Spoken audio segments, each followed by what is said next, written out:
vendor here is going to be Dave Myers, and he's had a long career in the side business, in the sign business, excuse me. And he's going to talk about Gator Foam, what it is, what it isn't, how it's different from common foam board that you can find in craft stores. And he'll show examples of Gator Foam being used for structures and module construction. If you were at the recent National Narrow Gauge Convention in Pittsburgh, you may have found Dave in the vendor room, or he sat in on a clinic he gave there. So Dave's going to give us a shortened version of the clinic, I think, that he presented back in Pittsburgh. If you have questions for Dave, put them in the chat box and we'll get to those when Dave is finished. Dave, it's all yours. Thank you. All right, I'm going to breeze through this fairly quickly. Quick review. Gator foam is a substrate made up of a polystyrene core sandwiched between two sheets of 1/32 inch wood veneer called Luxel. It's a sturdy, waterproof board used in the sign and graphic arts industry. It's easily fabricated with regular woodworking and modeling tools. It takes all types of paints and stains and can be glued with a variety of adhesives.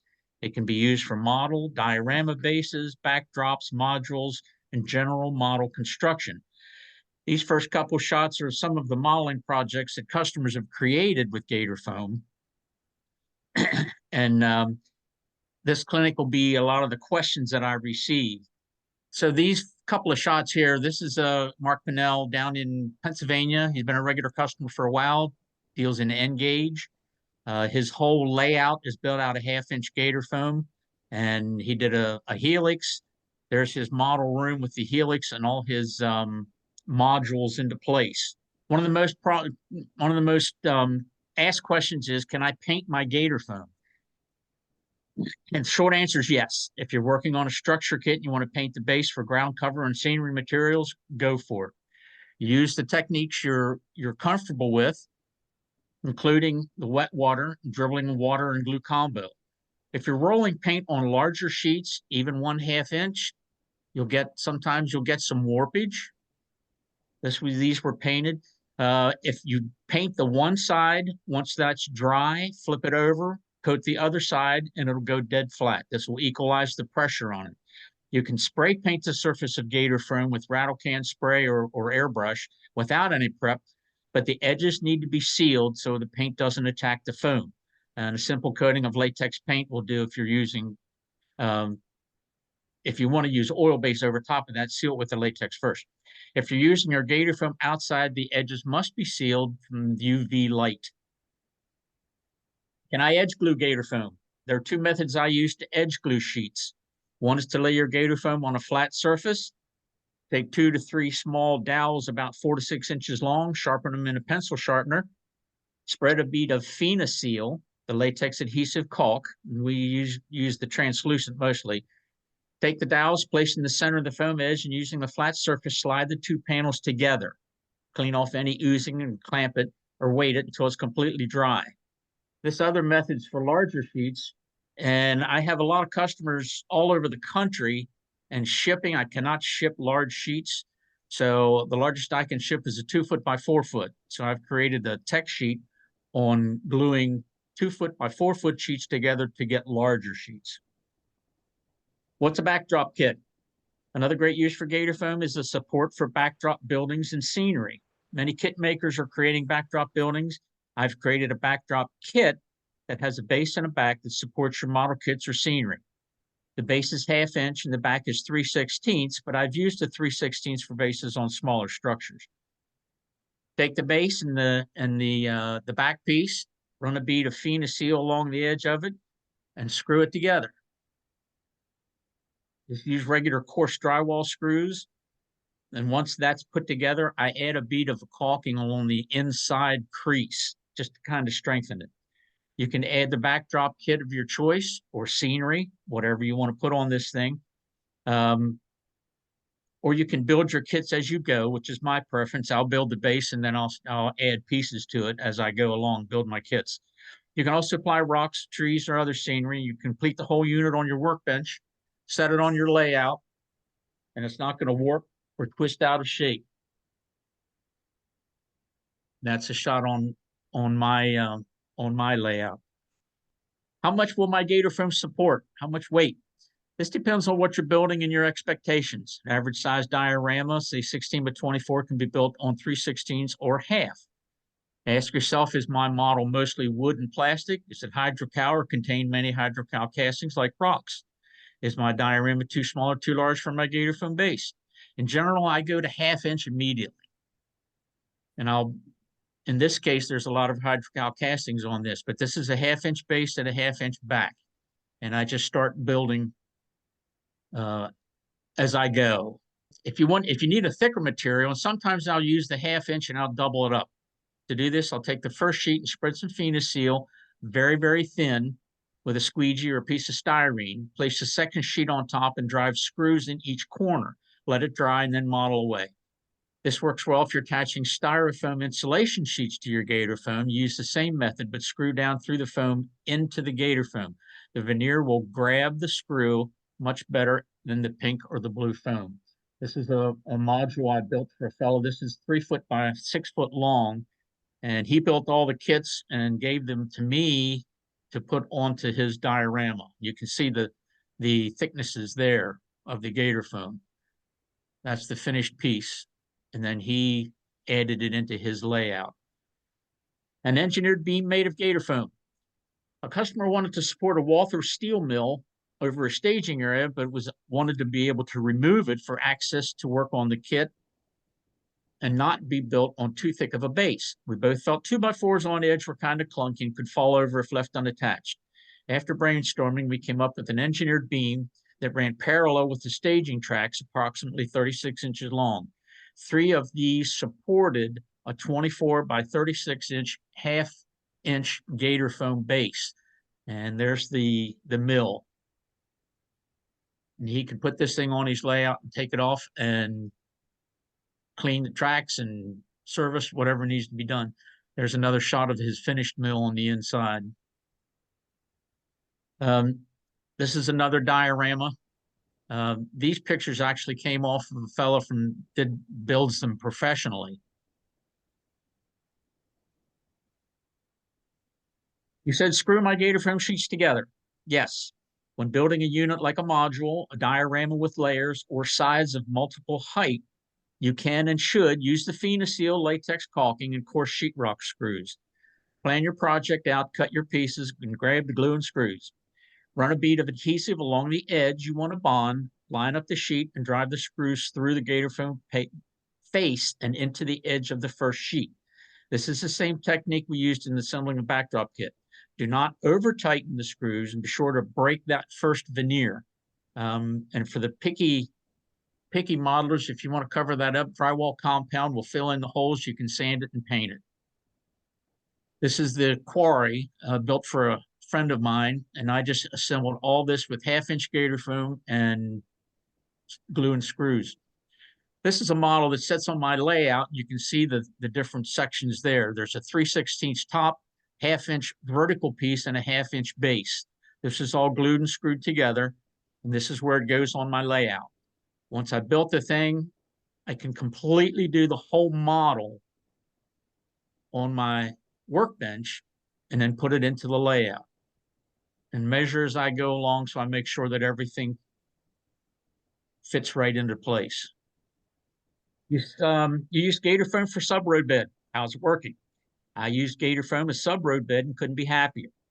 Used the ½ inch for the strength, and I screwed the Gator Foam to 1x4 risers.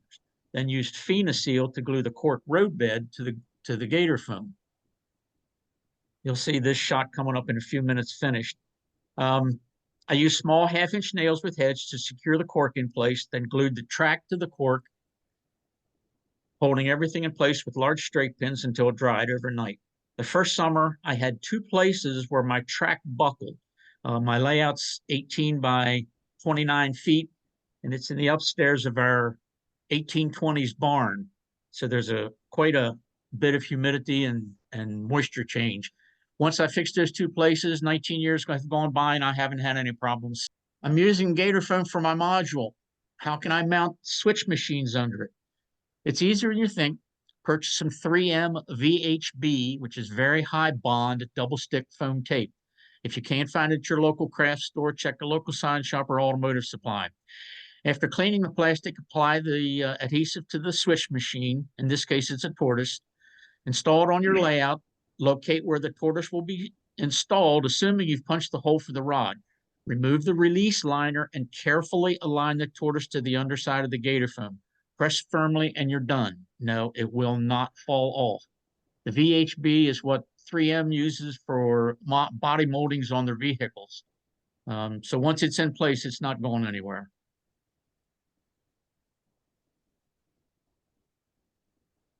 How do I mount large backdrop photos? Several companies are recommending Gator Foam as a surface to mount their scenic photo backdrops on their layouts. Bill Brown of Lark Products and Dave Burgess of Backdrop Junction both offer beautiful backdrops. It's recommended to do this project outdoors or in a well-ventilated area. You're going to spray your Gator Foam and the back of your photo with the spray adhesive and leave open for the recommended time. I prefer the 3M 77 spray adhesive. So you spray your Gator Foam, spray your backdrop, lay everything down on a flat surface, and you'll want to use a piece of paper in between your Gator Foam and your backdrop. This is called a slip sheet. Do not use newspaper. Ask me how I know this. You only get one shot at this, so carefully press the photo down onto the 1 inch of exposed Gator Foam that you have. Slowly work your way as you go down the piece, pulling your slip sheet out as you go. Once you're finished, squeegee the whole thing down with a squeegee or a piece of styrene, and you're in good shape. Gator Foam bridges. I like the Rick's Highway Overpass kits and assemble per instruction included in the kit, but substitute the styrene sheet in the kit with a 3/16" piece of Gator Foam and use Eileen's tacky glue or cyanoacrylate in place of the plastic cement to attach the pieces. This gives you a thicker profile, especially at the edge of your layout, and it's easier to simulate broken concrete and asphalt. These are both bridges on my layout. Okay, I have my Gator Foam model. I have my models built on Gator Foam bases. How do I get them on the layout?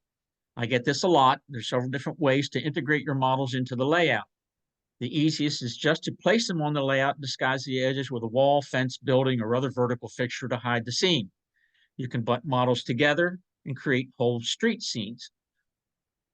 If you're mounting them on blue or pink insulation board, simply cut out a section and drop your model into place. That's what Don Janes did with his model here, this South River Model Works. He built it on Gator Foam, carved out his blue foam area, and just dropped it down into place. This is also another picture of his Waterbury train station up here in Vermont. And this is George Dudka. George builds his on 3/16 and places it into his layout. Same way with this model and this one. You can also use it as a curb. The 3/16" thick material makes a natural curb. Paint your base a concrete color in the road asphalt. And on my layout, I use 1/16" foam to bring down the height of the curb a little bit. In this case, George just put this onto his layout with his road up just a little bit higher, so it creates a nice curb. On my layout, I use the foam sheets. This is 1/2" Gator Foam base. Build the models on 3/16, place them onto the layout, and I don't attach them. They're just loosely placed on so I can pull them off at any time, and then weather and paint the road surface. Here's another one. This is a Gator Foam bases or Gator Foam top on the layout. Another building built and set into place. All of my buildings can be removed. Again, it's the idea of doing everything on your workbench and then placing everything into place. This is a module I built for a gentleman in Pennsylvania. And I built the whole thing here in Vermont and met him in Pennsylvania and dropped it off to him, and he just integrated it into his layout. What's the easiest way to cut gator foam? I have a tech sheet dedicated to cutting gator foam, and we can go into it here. But if you feel an in-depth information on the tech sheet, let me know. I can email it to you, no problem. I cut all my larger sheets on a panel saw or my table saw with a regular combination blade. You don't need a real, veneer blade or a real fine tooth blade, but you get a really smooth finish. If you're cutting irregular shapes, use a jigsaw with a metal cutting blade for a smoother edge. A fine dust is created from the styrene foam, so please use a mask. There's my safety warning. And the most popular way cutting gator foam is for modeling is with an X-Acto knife. Even though this veneer is only a 32 inch thick, it's very, very tough. The trick is to go slow, make several passes with your model knife, using a little more pressure with each pass. After you cut through the veneer, continue cutting until you're scoring the back sheet. Then you can snap it like a sheet of drywall. This will leave a very sharp edge on the back veneer, so be sure and sand that edge to keep from getting a paper cut. Once you get used to using Gator foam, you'll find it's much easier to deal with. Gator foam module tops. I've branched out into building modules for people who want them and don't have the ability to do it. They live in apartments or they don't have a wood shop or whatever the case. So I did a quick sketch for a gentleman, and I will build these to any size.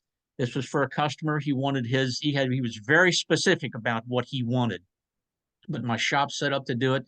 So I can build these things and ship them out to the customers. I have customers from California to Florida to Canada. This is a module top. This is plywood on each end with blocks supporting the corners, 1/2 inch side, 1/2 inch top, and 1/2 inch middle. You get an extremely lightweight module. This works great for Fremo guys and groups that want to bolt or clamp their units together. None of us are getting any younger, and the Gator foam is really light and easy to maneuver. Few final thoughts. I've used Gator foam in my sign business and in modeling for the last 40 plus years. There isn't much I haven't done with it. I'm certainly not the only source you can buy Gator foam, and I'm pretty sure there aren't many people as experienced at using it. If you've never tried Gator foam, give it a shot. It's time to move away from paper-coated foam core, which is what you buy in the craft store, and plywood. Plywood is susceptible to warping and twisting. Gator foam is very stable. It does not warp or twist. And lastly, please call or email me with any questions or thoughts you have. I'm more than happy to help you in any way I can, no matter where you purchase your Gator foam. That's what makes the hobby so great. Ask questions, swap information, get materials, and get started. I tell folks our life expectancy is in direct proportion to the number of unbuilt kits on our shelves, but for heaven's sakes, let's get started. Queue up some questions for you. Okay, the first one is from Larry McDonald, and he says, can you give contact information for your company? So I think the slide you have up there should do that real well for Larry. If you want phone number and you got a pencil handy, 802-244-1471. I didn't Okay, even think to put the phone number on. yeah. Second Our question is from website, Steve Hollenbeck, and he says, how is Gator foam at sound deadening? Pink Dow Corning foam seems to have a little echo to it. this does too. It has a kind of a tinny sound to it. That's why I use cork on everything. Even in my yards, I use the sheet cork, and that takes care of it. Okay, the next question was from Jake Swaney, and it may have already been answered. And that is Gator foam distributed in Canada? It is. It's made by International 3A Composites. It's made in Statesville, North Carolina. It's been made there since its inception. It was originally created by Monsanto. They've gone through a bunch of different company ownerships, but it is now owned by 3A Composites. They are a worldwide company, and I'm sure it's somewhere in Canada. If you can't find a retail source for it, check your local sign shop. Mm-hmm. 3A Composites USA, and their website can give you direction as to where their distributors are. Okay, the next one isn't a question, but it's an endorsement from Bill Hobbs. He says, I've used this material extensively on my layout, including making a lift out access hatch. I love Yes. it. And Jerry Cornwell basically pointed out that Gator Foam is available from Uline in Canada, and David Woodhead posted a link to Uline in Canada. So I think for Gator Foam, so that should All do it. right. Good. Um, then let's see. So Jim Karen says, interesting. I'm going to have to try some. He said, I also had a run into a somewhat similar idea that had sheets of styrene with a foam core. Not sure what it was called, as I found some at an artist salvage. Looks like leftovers from a sign shop, maybe. Very strong, but it was a bit of an issue to cut cleanly. This looks like it would be easier to cut. This is the most popular. Gator products, they make a whole bunch of products. The product he's talking about is the styrene face on a styrene core, and it's called Gator Plast. And then they make Gator Cell, which is a closed cell foam like Centra or Comatex. They also make Gator Blanks, which is a white foam like the styrofoam you buy at the building supply store, only it doesn't have the paper or the plastic sheeting on it. It's just plain foam. So they do make a lot of different products, but Gator Foam by far is the most popular, the most easiest to work with, and most versatile, I think. Next question is from Robin, and he says, what's the difference between Gator foam and Gator board? People, it's like Kleenex and Band Aids. Gator Foam is the actual Gator Foam product. Gator Boards kind of describes their whole line of items, their whole line of Gator products. They also make a Gator Light, and that's not as good as the Gator Foam. So I don't talk about it or sell it because it's confusing. It's kind of in between foam core and Gator Foam. Water will attack it, Hmm. moisture will affect it. The Gator Foam, it won't. But the Gator Boards is kind of inclusive of all the products that they sell. Okay, and I think the last entry here into the chat box is from Keith Stamper, and he says, we saw a complete modular layout under construction at one of the Ontario narrow gauge meets several years ago. So I guess, okay. And then Ron Gutman says there's at least one store in Toronto that sells Gator board. Most people will, if you find it, a lot of places will want to sell you a 4x8 sheet. I know Uline will sell smaller sheets, but if you're going to a local sign shop or a local art supply store, a lot of times they want to sell 4x8 sheets. I cut them down into smaller sizes, have everything from 8 inches by 12 inches up to 4x8 sheets. So if you need, I have guys who, again, live in an apartment or just do small modeling projects and just want very small pieces, and I'll sell you just a very small piece. If you can find it someplace else, grab it.